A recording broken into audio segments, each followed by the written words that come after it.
Vous savez que les perdreaux vont en bande et nichent ensemble au creux des sillons pour s'enlever à la moindre alerte, éparpillés dans la volée comme une poignée de grains qu'on sème. Notre compagnie à nous est gaie et nombreuse, établie en plaine sur la lisière d'un grand bois, ayant du butin et de beaux abris de deux côtés. Aussi, depuis que je savais courir bien emplumé, bien nourri, je me trouvais très heureux de vivre. Pourtant, quelque chose m'inquiétait un peu. C'était cette fameuse ouverture de la chasse dont nos mères commençaient à parler tout bas entre elles. Un ancien de notre compagnie me disait toujours à ce propos. N'aie pas peur, Rouget. On m'appelle Rouget à cause de mon bec et de mes pattes couleur de sorbe. N'aie pas peur, Rouget, je te prendrai avec moi le jour de l'ouverture, et j'en suis sûr qu'il ne t'arrivera rien. C'était un vieux coq très malin, et encore alerte, quoiqu'il ait le fer à cheval, déjà marqué sur la poitrine et quelques plumes blanches par-ci, par-là. Tout jeune, il avait reçu un grain de plomb dans l'aile, et comme cela l'a rendu un peu lourd, il y regarda 2 fois avant de s'envoler, prend son temps et se tire d'affaire. Souvent, il m'emmenait avec lui jusqu'à l'entrée du bois. Il y a là une singulière petite maison nichée dans les châtaigniers, muette comme un terrier vide et toujours fermée. « Regarde bien cette maison, petit, me disait le vieux.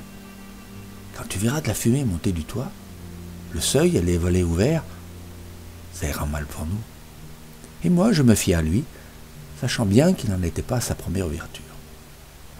En effet, l'autre matin, au petit jour, j'entends qu'on l'appelait tout bas dans le sillon. « Rouget, Rouget !» C'était mon vieux coq. Il avait des yeux extraordinaires. « Viens vite, me dit-il, et fais comme moi. » Je le suivis à moitié endormi, et en me coulant entre les mottes de terre, sans voler, sans presque sauter, comme une souris. Nous allions du côté du bois, et je vis en passant qu'il y avait de la fumée à la cheminée de la petite maison, du jour aux fenêtres, et devant la porte ouverte, des chasseurs, tout équipés, entourés de chiens qui sautaient. Comme nous passions, un des chasseurs cria « Faisons la plaine ce matin, nous ferons le bois à peine déjeuner. » Alors je compris pourquoi mon vieux compagnon nous emmenait d'abord sous la futaie. Tout de même, le cœur me battait, surtout en pensant à nos pauvres amis. Tout à coup, au moment d'atteindre la lisière, les chiens se mirent à galoper de notre côté. « Rase-toi, me dit le vieux en se baissant. » En même temps, à 10 pas de nous, une caille effarée ouvrit ses ailes et son bec tout grand et s'envola avec un cri de peur. J'entendis un bruit formidable et nous fûmes entourés par une poussière d'une odeur étrange, toute blanche et toute chaude bien que le soleil fût à peine levé. J'avais si peur que je ne pouvais courir. Heureusement, nous entrions dans le bois. Mon camarade se blottit derrière un petit chêne. Je vins me mettre près de lui et nous restâmes là, cachés, à regarder entre les feuilles. Dans les champs, c'était une terrible fusillade. À chaque coup, je fermais les yeux tout étourdi. Puis, quand je me décidai à les rouvrir, je voyais la plaine grande et nue, des chiens courant, furetant dans les brins d'herbe, dans les javelles, tournant sur eux-mêmes comme des fous. Derrière eux, les chasseurs juraient, appelaient, les fusils brillaient au soleil. Un moment, dans un petit nuage de fumée, je crus voir, quoiqu'il n'y eût aucun arbre autour, voler comme des feuilles éparpillées. Mais mon vieux coq me dit que c'était des flumes. Et en effet, à 100 pas devant nous, un superbe perdreau gris tombait dans le sillon en renversant sa tête sanglante. Quand le soleil fut très haut, la fuyade s'arrêta subitement. Les chasseurs revenaient vers la petite maison, et on en entendait pétiller un grand feu de sarment. Ils causaient entre eux, le fusil sur l'épaule, discutaient les coups, pendant que leurs chiens venaient derrière, harassés, la langue pendante. « Ils vont déjeuner, me dit mon compagnon. Faisons comme eux. » Et nous entrâmes dans un champ de sarrasin, qui est tout près du bois, un grand champ, blanc et noir, en fleurs et en graines, sentant l'amande. De beaux faisans au plumage mordoré picotaient là, eux aussi, en baissant leurs crêtes rouges de peur d'être vus. Ah, ils étaient moins fiers que d'habitude. Tout en mangeant, ils nous demandèrent des nouvelles, et si l'un des leurs était déjà tombé. Pendant ce temps, le déjeuner des chasseurs, d'abord silencieux, devenait de plus en plus bruyant. Nous entendions choquer les verres et partir des bouchons de bouteilles. Le vieux trouva qu'il était temps de rejoindre notre abri. À cette heure, on aurait dit que le bois dormait. La petite mare où les chevreuils vont boire n'était troublée par aucun coup de langue. Pas un museau de lapin dans les serpolets de la Garenne. On sentait seulement un frémissement mystérieux, comme si chaque feuille, chaque brin d'herbe abritait une vie menacée. Ces gibiers de forêt ont tant de cachettes, les terriers, les fourrés, les fagots, les broussailles, et puis les fossés, ces petits fossés de bois qui gardent l'eau si longtemps après qu'il a plu. J'avoue que j'aurais aimé être au fond d'un de ces trous-là, mais mon compagnon préfère rester à découvert, voir de large, voir de loin, et sentir l'air ouvert devant lui. Bien nous en prie, car les chasseurs arrivaient sous le bois. Oh, ce premier coup de feu en forêt, ce coup de feu qui trouait les feuilles comme une grêle d'avril et marquait les écorces, jamais je ne l'oublierai. Un lapin détala au travers des chemins en arrachant des touffes d'herbe avec ses griffes tendues. Un écureuil dégringola d'un châtaignier en faisant tomber les châtaignes encore vertes. Il y eut 2 ou 3 vols lourds de gros faisans et un tumulte dans les branches basses, les feuilles sèches, au vent de ce coup de fusil qui agita, réveilla, effraya tout ce qui vivait dans le bois. Des mulots se coulaient au fond de leur trou. Un cerf-volant, sorti du creux de l'arbre contre lequel nous étions blottis, roulait ses gros yeux et bêtes, fixes de terreur. Et puis des demoiselles bleues, des bourdons, des papillons, pauvres bestioles s'effarant de tous côtés, jusqu'à un petit criquet aux ailes écarlates qui vint se poser tout près de mon bec. Mais j'étais trop effrayé moi-même pour profiter de sa peur. Le vieux, lui, était toujours aussi calme, très attentif aux aboiements et aux coups de feu quand il se rapprochait. Il me faisait signe et nous allions un peu plus loin, hors de la portée des chiens et bien cachés par le feuillage. Une fois pourtant, je crus que nous étions perdus. L'allée que nous devions traverser était gardée de chaque bout par un chasseur embusqué. D'un côté, un grand gaillard à favoris noirs qui faisait sonner toute une ferraille à chacun de ses mouvements.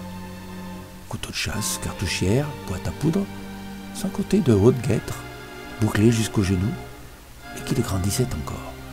À l'autre bout, un petit vieux, appuyé contre un arbre, fumait tranquillement sa pipe, en clignant des yeux, comme s'il voulait dormir. Celui-là ne me faisait pas peur, mais c'était ce grand là-bas. « Tu n'y entends rien, Rouget, me dit mon camarade en riant, et sans crainte, les ailes toutes grandes. Il s'envola presque dans les jambes du terrible chasseur à favoris. Et le fait est que le pauvre homme était si empêtré dans tout son attirail de chasse, si occupé à s'admirer du haut en bas, que lorsqu'il épaula son fusil, nous étions déjà hors de portée. Ah, si les chasseurs savaient, quand ils se croient seuls à un coin de bois, combien de petits yeux fixes les guettent des buissons, combien de petits becs pointus se retiennent de rire à leur maladresse. Nous allions toujours. Il n'y a rien de mieux à faire qu'à suivre mon vieux compagnon, mais elle battait au vent des siennes pour se replier immobile, aussitôt qu'il se posait. J'ai encore dans les yeux tous les endroits où nous avons passé. La Garenne rose de bruyère, pleine de terriers, au pied des arbres jaunes, avec ce grand rideau de chêne où il me semblait voir la mort cachée partout. La petite allée verte où ma mère perdrix avait promené tant de fois sa nichée au soleil de mai. Où nous sautions tout en se piquant des fourmis rouges qui nous grimpaient aux pattes. Nous rencontrions des petits faisans pharaons, lourds comme des poulets, et qui ne voulaient pas jouer avec nous. Je la vis comme dans un rêve, ma petite allée. Au moment où une biche la traversait, haute sur ses pattes menues, les yeux grands ouverts et prête à bondir, puis la mare, on vient en partie par 15 ou 30, tous du même vol, lever de la plaine en 1 minute, pour boire à l'eau de la source et s'éclabousser de gouttelettes qui roulent sur le lustre des plumes. Il y avait au milieu de cette mare un bouquet d'aulnettes très fourrées. C'est dans cet îlot que nous nous réfugiâmes. Il aurait fallu que les chiens eussent un fameux nez pour venir nous chercher là. Nous y étions depuis un moment, lorsqu'un chevreuil arriva, se traînant sur 3 pattes et laissant une trace rouge sur les mousses derrière lui. C'était si triste à voir que j'ai caché ma tête sous les feuilles et j'entendais le blessé boire dans la mare en soufflant, brûlé de fièvre. Le jour tombait, les coups de fusil s'éloignaient, devenaient plus rares, puis tout s'éteignit. C'était fini. Alors nous revînmes tout doucement vers la plaine, pour avoir des nouvelles de notre compagnie. En passant devant la petite maison du bois, je vis quelque chose d'épouvantable. Au rebord d'un fossé, les lièvres aux poils roux, les petits lapins gris à queue blanche gisaient à côté les uns des autres. C'étaient des petites pattes jointes par la mort, qui avaient l'air de demander grâce, des yeux voilés qui semblaient pleurer, puis des perdrix rouges, des perdreaux gris qui avaient le fer à cheval comme mon camarade, et des jeunes de cette année qui avaient encore, comme moi, du duvet sous leurs plumes. Savez-vous rien de plus triste qu'un oiseau mort? C'est si vivant des ailes. De les voir repliées et froides, ça fait frémir. Un grand chevreuil superbe et calme paraissait endormi, sa petite langue rose dépassant la bouche, comme pour lécher encore. Et les chasseurs étaient là, penchés sur cette tuerie, comptant et tirant vers leur carnier les pattes sanglantes, les ailes déchirées sans respect pour toutes ces blessures fraîches. Les chiens, attachés pour la route, fossaient encore leurs babines en arrêt, comme s'ils s'apprêtaient à s'élancer de nouveau dans les taillis. Oh, pendant que le grand soleil se couchait là-bas, ils s'en allaient tous, harassés, allongeant leurs ombres sur les mottes de terre, les sentiers humides ou de la rosée du soir. Comme je les maudissais, comme je les détestais, hommes et bêtes, toute la bande. Ni mon compagnon ni moi, nous avions le courage de jeter comme à l'ordinaire une petite note d'adieu à ce jour qui finissait. Sur notre route, nous rencontrions de malheureuses petites bêtes, abattues par un plan de hasard, et restant là abandonnées aux fourmis, des mulots, museaux pleins de poussière, d'épis, des hirondelles foudroyées dans leur vol, couchées sur le dos et tendant leurs petites pattes raides vers la nuit, qui descendaient vite, comme le fait en automne, clair et mouillé. Mais le plus navrant de tout, c'était d'entendre, à la lisière du bois, au bord du pré et là-bas dans l'oseraie de la rivière, des appels anxieux, tristes, disséminés, auxquels rien ne répondait.